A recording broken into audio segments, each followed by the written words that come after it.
We are streaming live today and have a special guest with us, Dr. Yulia Bushnell. Dr. Bushnell is CEO of Bushnell Human Resources Consulting, BHRC, a premier leader of human resources outsourcing for nonprofits and small to medium sized business owners. Today, she will be sharing her expertise on the key tip for job searches in 2025. Check her out on Facebook. You can search her by searching Bushnell Human Resources Consulting, BHRC. Reach out to her directly. We'll post that phone number a little later and on LinkedIn. Dr. Bushnell, please introduce yourself, share details about your consulting firm, what services you provide, and how people can get in touch with you. Thank you so much. First, thank you for having me. I appreciate the opportunity to share my knowledge and expertise and my experience. My name is Dr. Yulia Bushnell. I am the owner of Bushnell Human Resource Consulting. Been in business since 2000, dual kind of practice where I work for both the companies and also employees hire me. So I handle anything HR related, from benefits, open enrollment, recruiting, anything in the health, the HR industry. I have experience and the education to work through any type of issue, especially employee relations issues. I am located in the Texas area, and you can definitely reach out to me at info@HR Employee Advocate, or join my YouTube channel where I give daily tips and tricks about the employment arena, just making sure that people know how to handle themselves while at work. In the near future, I'm starting to talk about what your first 90 days should look like. It should look like after, a layoff or termination. So I handle anything HR related. Thank you. Yeah, thank you, Dr. Bushnell, for that introduction. So I know personally that I have been reviewing your pages and love some of the tips that you provide. But before we kick things off and get into this deep dive, please make sure that you like, comment, and subscribe to the channel. Be sure you hit that notification bell so that you can stay up to date on all of our future live streams, and also get the notification for any other live streams going forward. So now let's get into this key.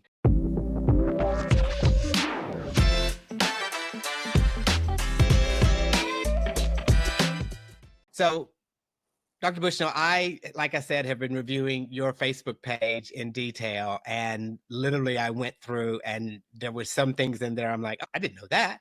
And so I'm so glad that you're joining us today to kind of talk through some of those key tips. I picked out a few of them that I thought would be perfect for our audience today. So let's kick it off by your job tip number 159, which is talking about the internet and job loss, where you discuss people who are laid off or getting terminated and the do's and don'ts of social media, and talking about severance agreements. So do you want to go into a little bit more detail about that job tip, work experience tip number 159? Absolutely. One of the things that I see in social media, being on there daily, is that I see a lot of people get on and talk about their termination experience or their layoff experience before talking to somebody in HR or talking to someone in the legal field. What I tell them when I log on, I see that, what I always respond by saying, before you share this with the world, share it with an attorney or a legal advisor, because what you say on the internet, you have to say again to them.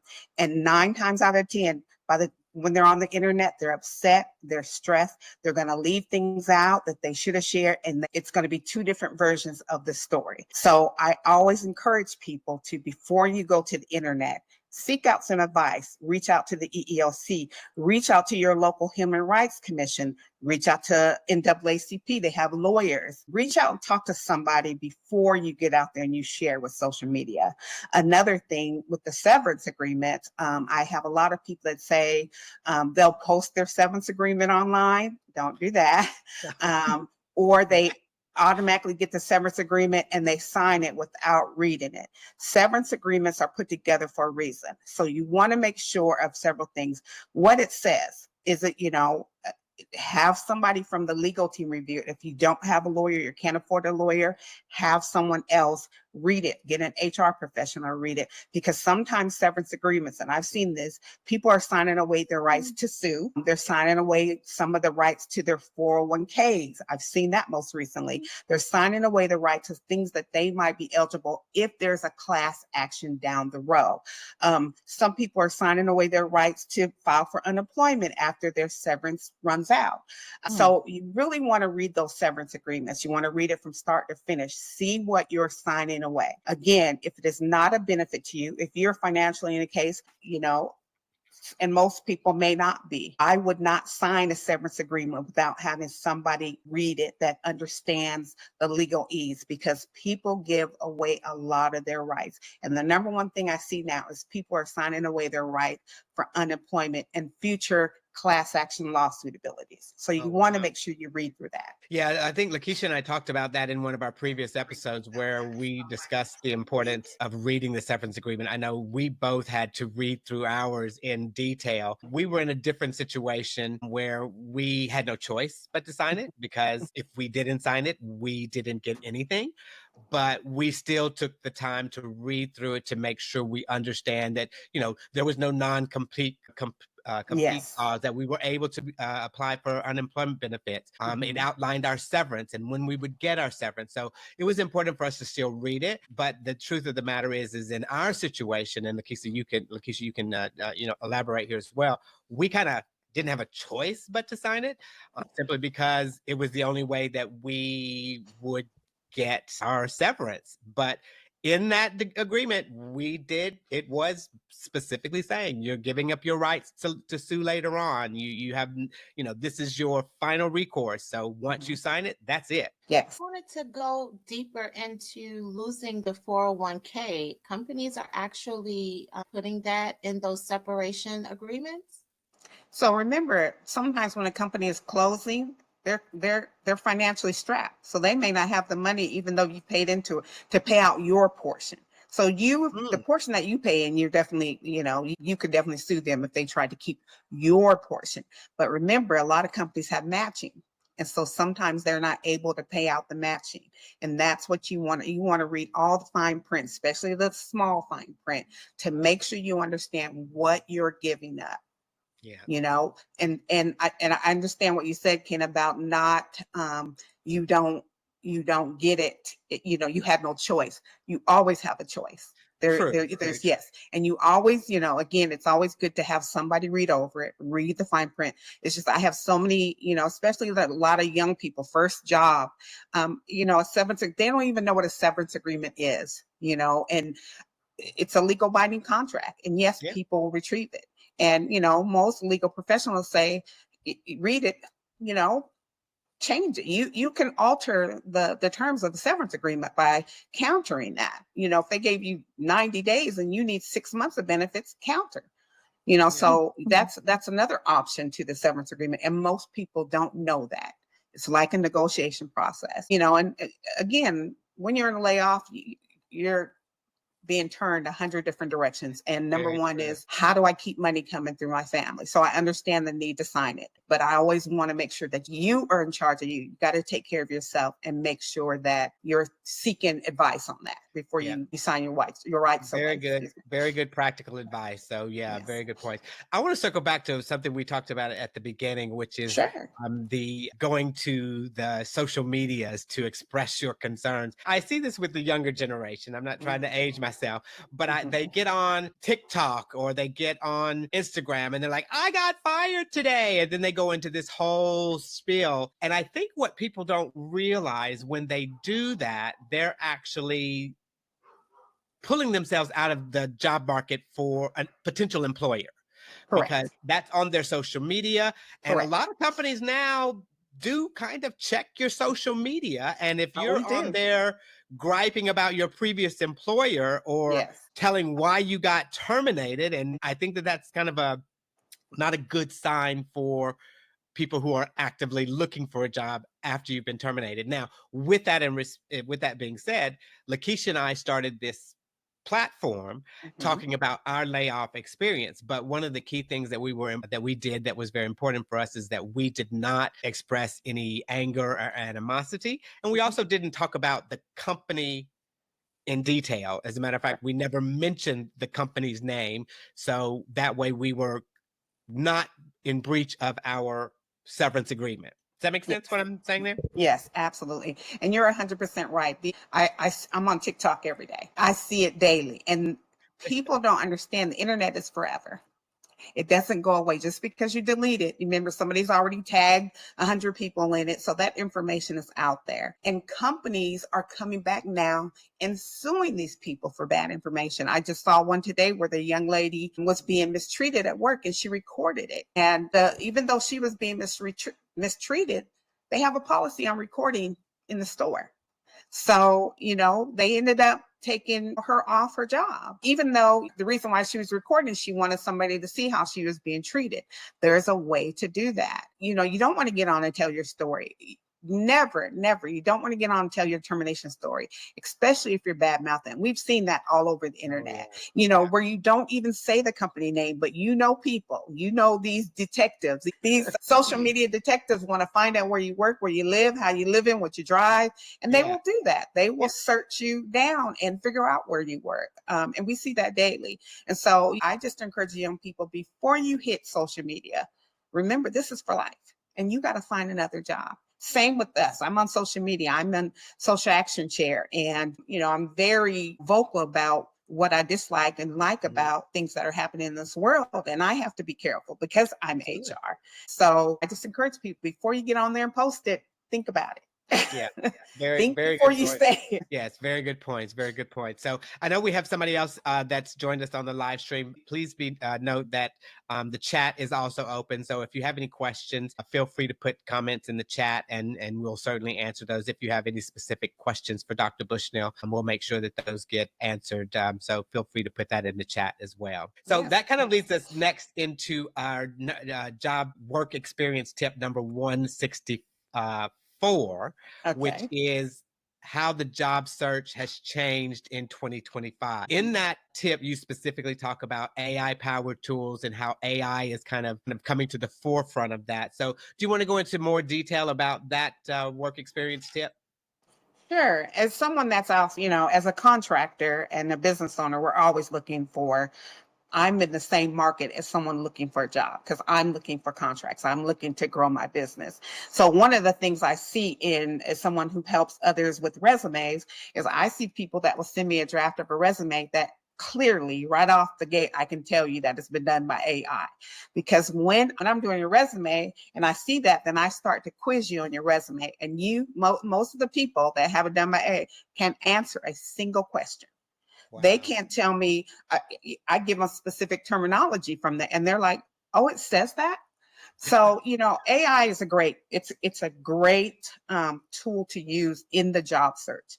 But what I encourage you to do is write it out in your own words, and use AI to assist you in maybe saying it a little better. We do that as resume writers. I do resumes from the start, but sometimes I realize that the words are just not coming. And everything you need to do your resume is on the internet. That's why nobody should be paying a whole lot of money. You should be paying for the time of the person doing the resume, but $300 or $400 to do a resume, no.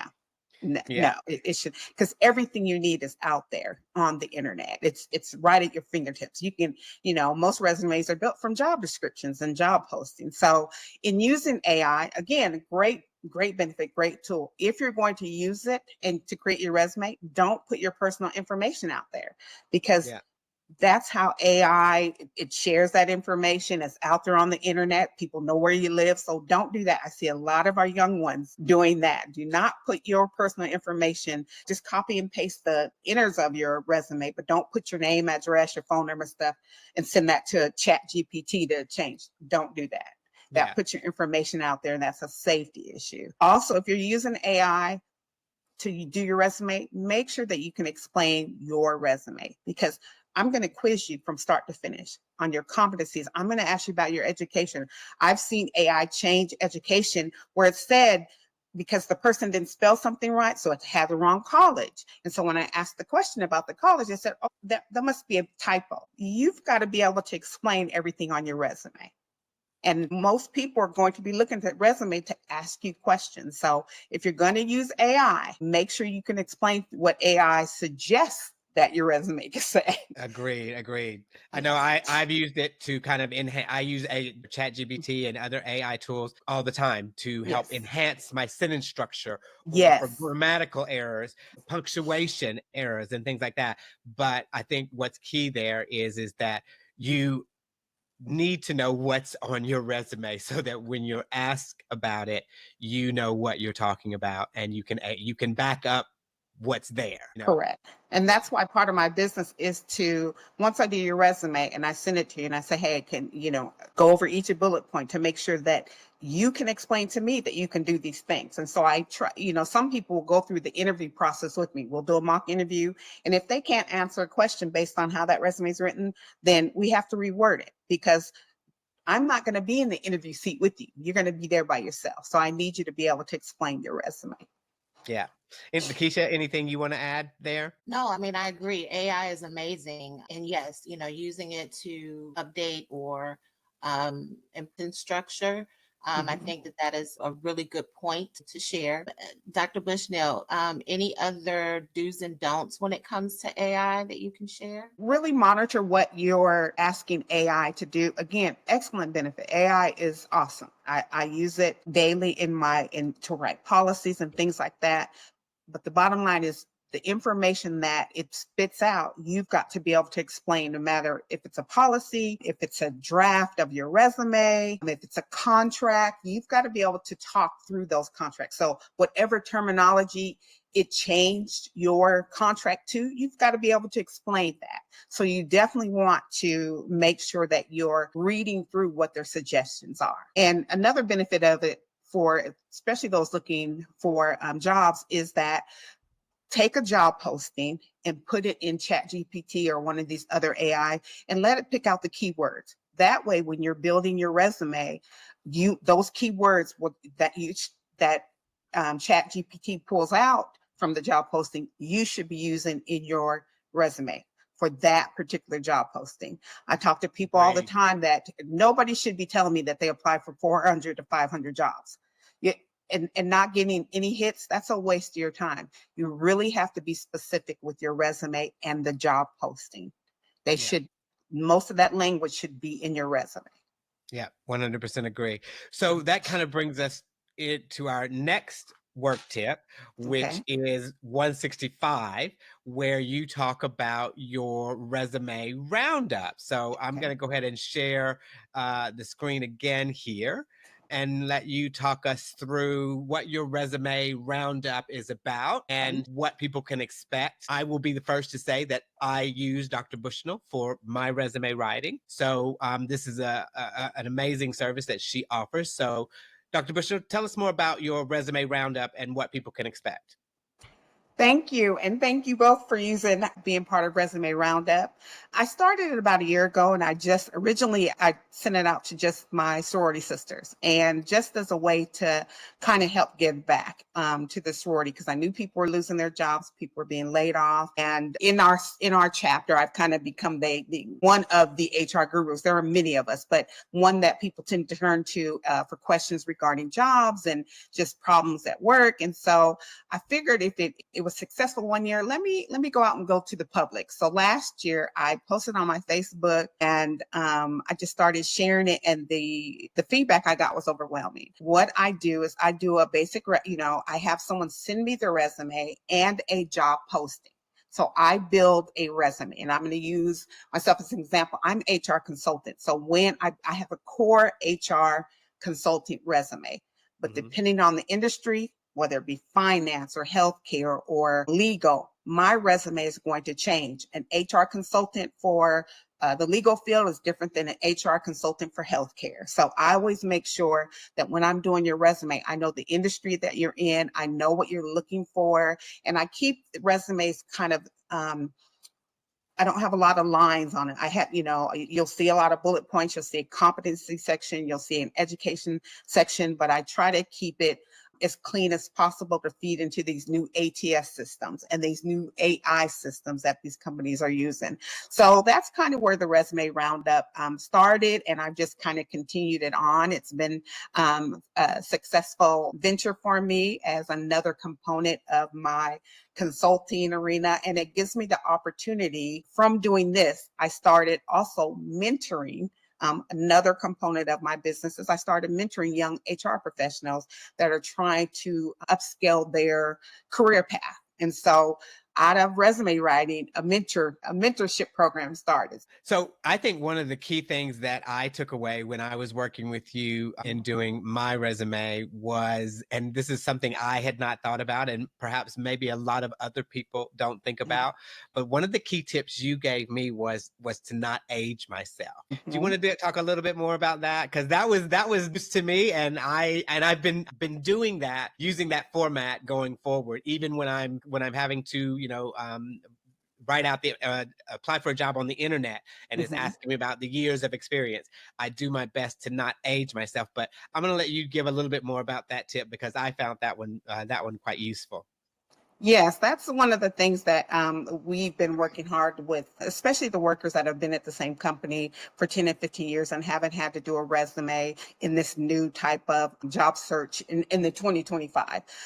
In the system, what I encourage people to do is not to put education, not to put the year they graduated.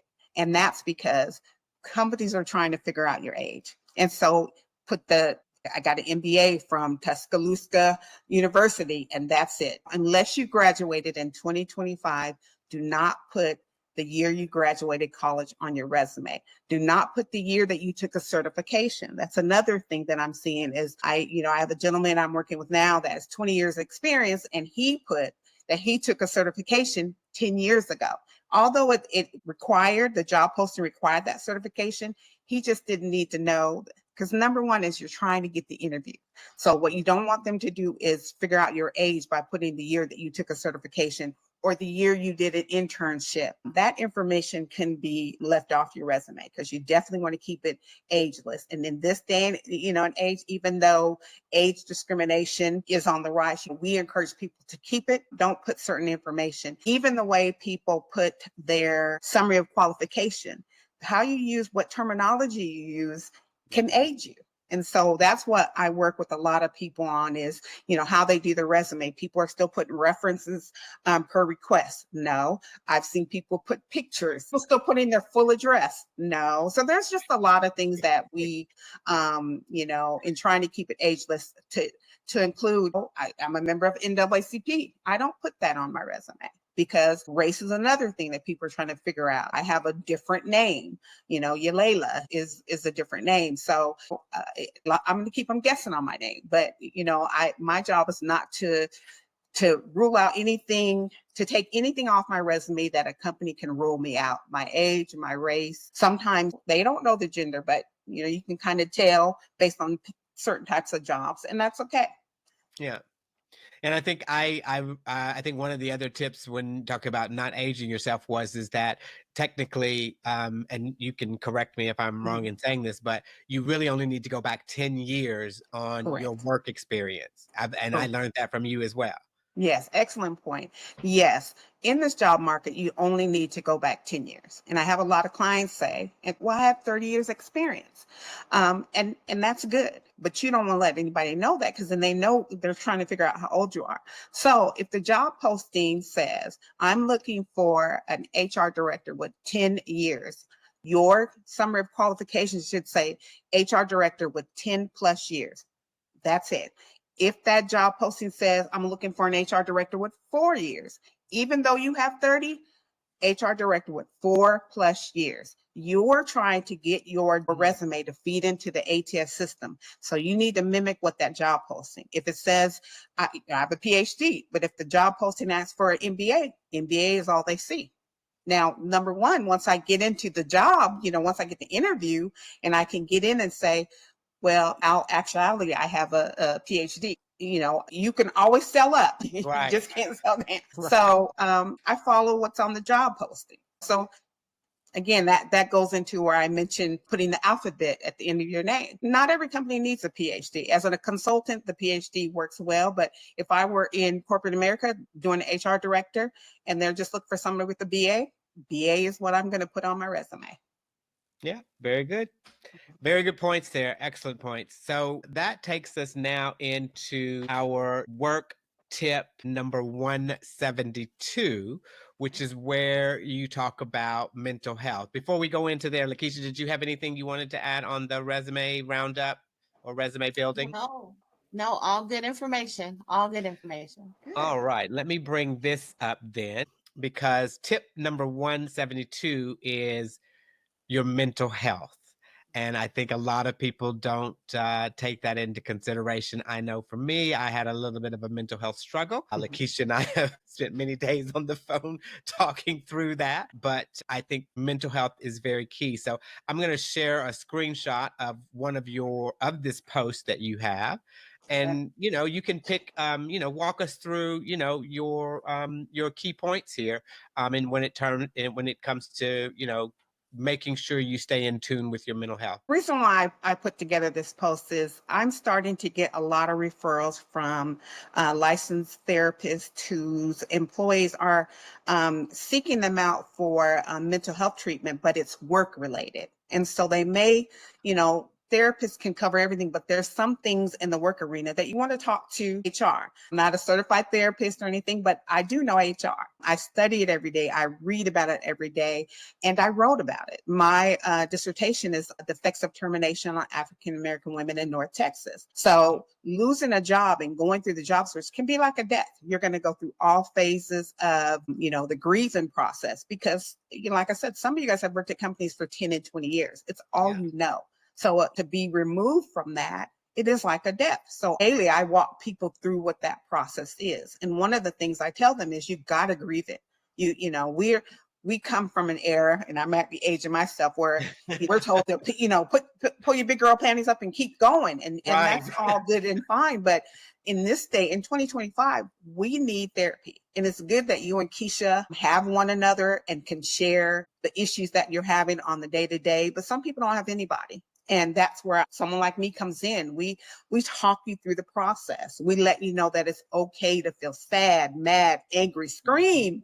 What I tell my clients is do not discard your feelings. Do not set them aside. Feel them. Be mad. It is okay for you to be mad. I talk about the job search itself, because you're coming out of a state of shock, and then you got to go into a state of, I got to keep going. So from shock to, what's going to happen now? And, I got to apply for unemployment, but I've never done it. I got to look for a job, but what is that like? So you're going through all these phases, and that's where talking to a professional, definitely I encourage people to get some type of therapy, but here we come. If it's work related, I talk to people about their careers and where they want to go. A lot of people being laid off now want to transition out of what they were doing. And what does that look like? So I talk people through that process. I listen to people cry. Some people just want to cry. And sometimes the spouse, who's now the primary breadwinner, is so busy trying to keep the family afloat that they don't have time to listen to you, cry. So here we are. There's where a therapist is. I talk about all the different things to take care of your mental health. Looking for a job is a full-time job.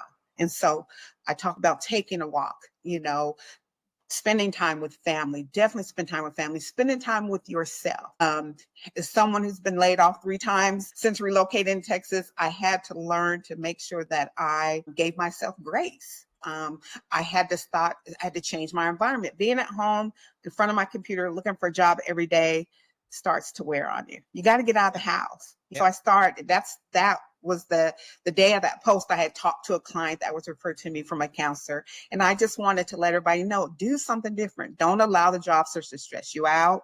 Update your LinkedIn, but set a time frame for your job search. I'm going to look for jobs every Monday, Wednesday, and Thursday from 9 to 11. And then I'm going to go on a walk. Then I'm going to go get Starbucks. Then I'm going to go read a book. I'm going to go do all these different things. Prepare yourself during this time frame. Go get your headshot done. Go do the things that you wanted to do, but you were too busy working. Do it. Now you have time. Don't Very just true. make your life about trying to find another job. And that's what people do. They're so involved that I got to work because they got bills, and I understand it. But my job is to make sure that you take care of you so that when you get that new job, you're not stressed to the max, because who wants a stressed out employee? Yeah, very true. Yes. Yeah, Lakeisha, do you want to add something there? We touched on the grieving process, right? Yeah. I don't think people put a lot into that. You Mhm. have to allow yourself to feel, and like you said, whatever that may be, if it's sad, if it's mad, if it's Yes. happy. Yes. I do know for me, I went through everything. I Yeah. had my high days, I had my low days. Still do. And then yeah, absolutely. And then somewhere in between days. Yes. So Yes. yeah, I think it's definitely good to go through those feelings, go through those emotions, and Mhm. give yourself grace. That is Mhm. so important. Yes. Yeah. And don't just go through them feeling. Feel those emotions. Don't set them aside, because that's when things start to break down. That's when the mental health comes through. And you got to make sure that you're taking care of you, because eventually you're going to go back into the workplace and you don't want to go back sick. Look for people outside of your family to have discussions with. Doesn't necessarily need to be an HR professional or a therapist, that your church members, connect with other people that are in that same area. Give yourself time to stand there for a little bit, but you got to move on. So make a plan. With me, I write down everything. Okay, what am I going to do next? And that's, the times that I've been laid off, that's what helped me. Okay, what am I going to do next? What do I got to do first? Okay, I got to make sure this, I got to make sure this. So I kind of did, created myself a plan, and every day I would check something off. And I just made it so that I just did one thing. My job search was limited to 3 days a week, and then I went to learn to walk. I went to the gym. I met friends for lunch. So I started, and that's what made me say, you can't just live in the job search.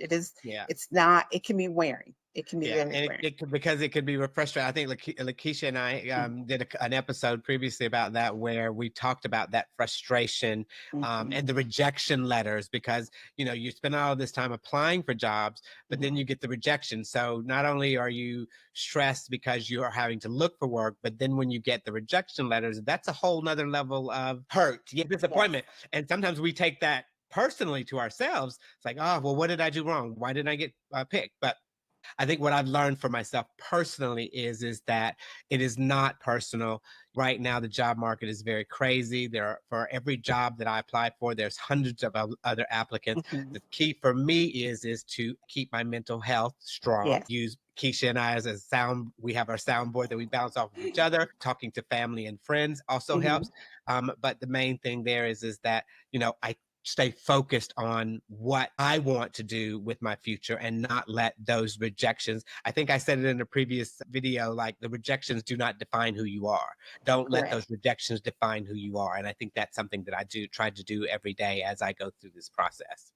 And it's good you mentioned that rejection. It's one of the things that we talk as I'm working with the client, even in coaching and mentoring, is people have to deal with. So remember, as I talk to my clients, I said rejection is often redirection, Ooh, guidance, I like that. and there's another word, redirection. It just gives you an alternative. But see, if you're, financially strapped and you're starting to get those letters, it doesn't feel that way. And Yeah. so what I've got to get my clients to the point is, because I'm somebody with the PhD, I get rejection letters all the time. I get no to, I don't want to do a contract with you. And, in the beginning, yeah, it can be kind of wearing because Yeah. I got to work just like everybody else. But I also looked at it as redirection, another opportunity. As someone who's spiritual, I look at it as that's not where God wanted me to be. That's not the direction He wanted me to go. So you have to start telling yourself rejection is redirection. Yeah, very good. There was a question. Kimberly put a question in. I'm going to save it. Kimberly, I believe we've answered that, but I'm going to put it on the screen anyway. You asked how far to go. Should we go back in your job history? Again, I think we answered that. That was You did. 10 years. Go You ahead. answered it. Okay. Yes. Did you have Yes. any other? Was there anything else you wanted to ask on that? No, I'm stop asking questions because as soon as I ask, you already have the answer. So Well, Kimberly, thank you for being part of for joining us today and being part of the audience. So, and feel free to keep asking the questions. And if you don't put it in the chat, feel free to just jump in and ask, live. So you have that ability Okay. as well. I'm not on camera. I'm on medical leave, and so I'm still in my PJs. So sorry. No worries. No worries. We're glad to have you on. We're glad to have you on in your PJs. You're Thank good. you. Hey, Layla. Hi. So that kind of leads us into the next topic, because we've talked about resume building. And this tip, when I saw it, it was one that I just also had not thought about. And I remember I raised my hand a little while ago and said, oh, guilty of that, where you put on your resume references available upon request. But clearly that is not the right way to go about that. So you shared a very good tip on your Facebook page. I'm going to bring that up. Let's talk through this tip 173 on how to create a reference list and the best way to utilize that and not putting that on the resume. Correct. Now, first of all, if you're going to choose whoever you choose to be a reference, make sure that you're referable. And I think I say that in the post is make sure the person that you choose to provide your reference is going to do you justice. And so when you create your reference list, if you look here, and I just created this because I'm on YouTube, I have to be very neutral because I wanted to use, Michelle Obama. So I just made it Paddington Bear, but it says Paddington Bear was the director of operations. That was the title. The company was Bear Street Health Services. I gave the address and I gave the cell of my contact person plus the email. And then I said, Mr. Bear was the director of Bear Street Health Services and can speak to my project management experience. So when you're given a reference, you want to be able to tell the person reading your reference list what this person is going to speak to. I went to Cinderella and she can speak to my leadership experience. So the reason why I put that paragraph as someone who's reading my reference sheet, and maybe I always give about 4, and maybe they only want to call 2. They might call 3. And they can choose which one they want to talk to. If they want to know about my leadership skills, they can call Miss Umbrella. She would be able to talk to them about my leadership skills. Now, before I list people on a reference, I make sure that I have a call with these. So I make sure that my references have this reference sheet so that they know when someone calls on my behalf what they're calling for. Because I've called references and and it's the mom, or it's someone that doesn't know why they even listed them. So you want, when you're building your reference sheet, make sure it's people that are going to give you a favorable reference, but an effective reference. You don't want them calling Aunt May, and Aunt May hasn't seen you since you're 17, and she talks about how sweet of a boy you are. And what the company wants to know is about your leadership skills. So you want to make sure that you talk with your references. And, to people who are fired and terminated, this is one of the things that in building references, I get the question of what should I say if I was fired? What you should say on your application is you moved around for advancement opportunities. Everybody, and if you're lucky to have had the same job for years and never been fired, then that is truly a blessing. But everybody has suffered some type of detachment from a workplace. And so put advancement opportunities. That's not lying. That's not telling untruth. That's you are moving on for advancement opportunities. So use that as, why did you leave your last position? Advancement opportunities.